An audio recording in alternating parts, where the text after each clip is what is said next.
bien, bienvenue dans le jardin de la Vaumane, à Chabriand, dans la Drôme, où j'essaye d'accueillir un maximum de biodiversité, ce qui pourrait se résumer en fait à moins faire de choses, plutôt que de faire des choses pour le jardin, essayer d'accueillir un maximum de plantes et d'animaux, puisque c'est les plantes qui sont ensuite les hôtes des animaux, pour qu'on ait un maximum d'espèces qui nous aident. Donc en gros, se faire aider par les auxiliaires de la nature plutôt que de les combattre en maîtrisant tout dans son jardin. Donc on pourrait commencer par les plantes qui sont intéressantes, que je trouve intéressantes, parce qu'elles se ressèment toutes seules, qu'elles sont très rustiques. Par exemple l'absinthe, qui est une armoise, donc on peut faire des liqueurs avec.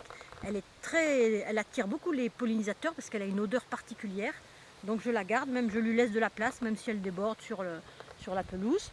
Ensuite on a cette julienne qui a fini de fleurir et dont les graines vont tomber dans l'herbe. Ça va se ressemer tout seul et je vais pouvoir échanger avec, dans les trocs de plantes. Je vais récolter un petit peu tous ces nouveaux plants qui seront très rapidement grainés.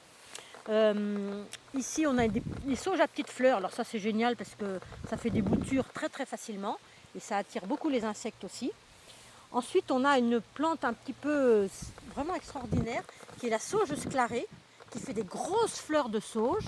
Et là on a le xylocope, cette grosse abeille charpentière noire qui vient tout le temps dedans. Et voilà, c'est une plante qu'on peut regarder avec des enfants, c'est très facile à regarder.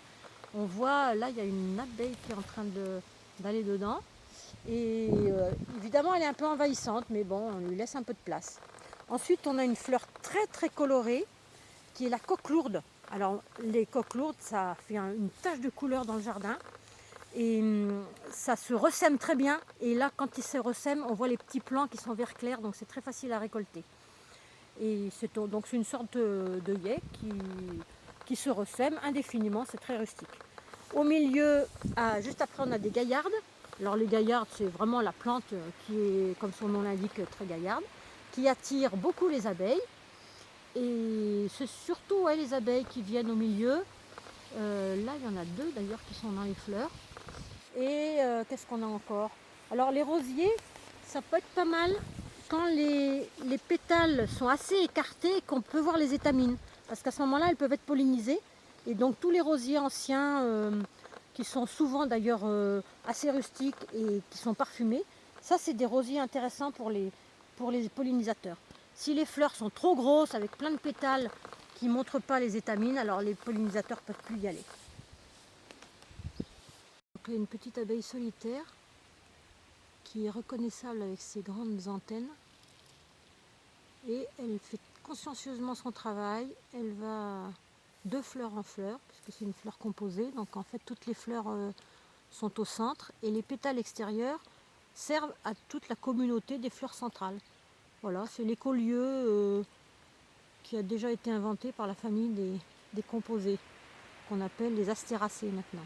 Des composés, parce que la fleur était composée et il n'y a qu'un rang de pétales. Donc le modèle c'est la marguerite. Le rang de pétales il sert à l'extérieur à attirer les insectes. Et puis ensuite, chaque fleur est pollinisée une par une au centre des fleurs. Ce qu'elle fait là, consciencieusement, l'une après l'autre et assez rapidement. Alors plante très intéressante, c'est la lavande. Donc ici c'est la lavande vraie qui effectivement va donner des jolies fleurs qui vont être très attirantes par leur odeur pour les insectes qui vont venir dessus. Et puis on pourra ramasser la lavande pour en faire par exemple un désodorisant pour le linge ou autre usage ou de l'huile essentielle. On retrouve des œillets.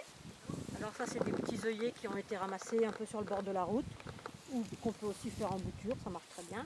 Il y a un petit bleuet qui est venu tout seul, sans doute d'une moisson d'à côté, puisque c'est une plante messicole, des boissons. Et dans les moissons, on retrouve de plus en plus de coquelicots, de bleuets, de miel des blés et d'autres plantes messicoles. On avait un petit peu perdu, mais le fait de passer en bio pour les céréales, vraiment ça les fait revenir. Quelques petits rosiers qui sont encore bien pollinisateurs, puisqu'on voit bien les étamines.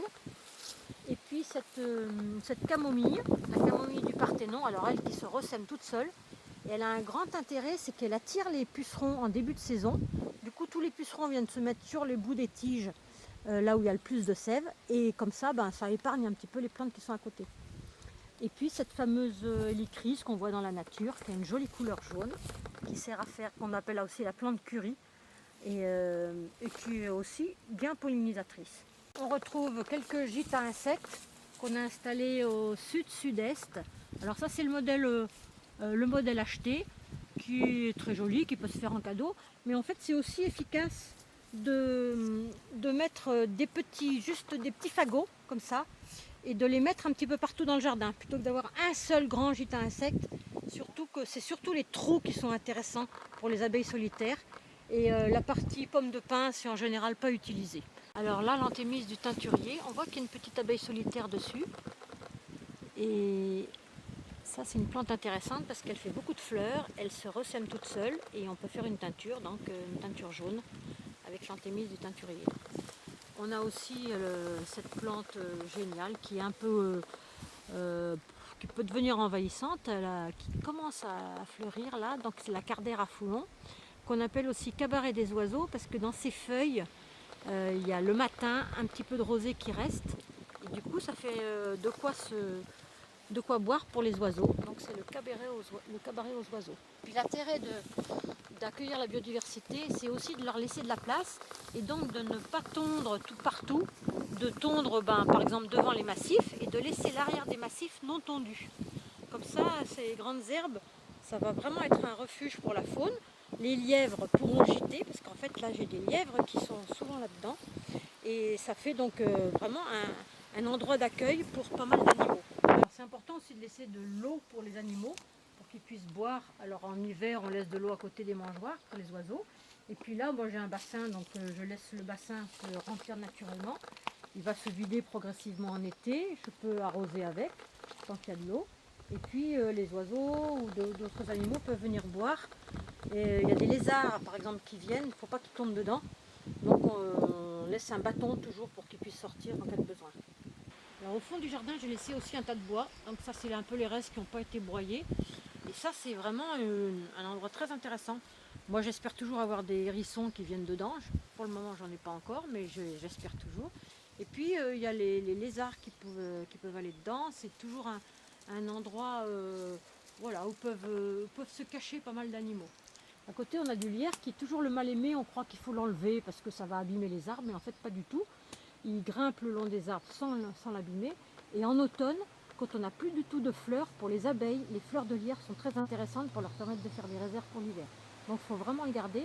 Et en plus, les oiseaux qui viennent nicher pas très haut, ils aiment bien pouvoir faire un petit nid. Les mésanges, elles préfèrent avoir ça plutôt que des arbres bien léchés qui vont pas, ça va pas être intéressant pour elles. J'espère que ça vous aura donné envie d'avoir le plus de plantes possible et d'animaux